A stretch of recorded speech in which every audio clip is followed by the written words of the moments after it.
আমার দলের পক্ষ থেকে বলতে চাই, আমরা নির্বাচন চাই নিরপেক্ষ সরকারের অধীনে, এবং নির্বাচনের পরে যারা নির্বাচনে জিতবে, যারা নির্বাচনে জিতবে না, কিন্তু গণতন্ত্রের পক্ষে, জনগণের পক্ষের প্ল্যাটফর্মে এসে যারা দাঁড়াবেন, সকলকে একসাথে নিয়ে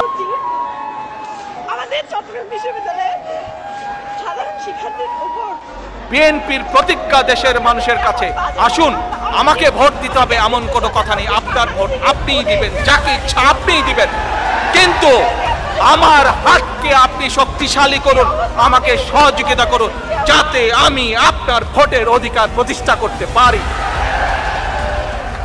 আমাদের স্লোগান, আমাদের লক্ষ্য, আমাদের উদ্দেশ্য মানুষের ভোটের অধিকার প্রতিষ্ঠা করা।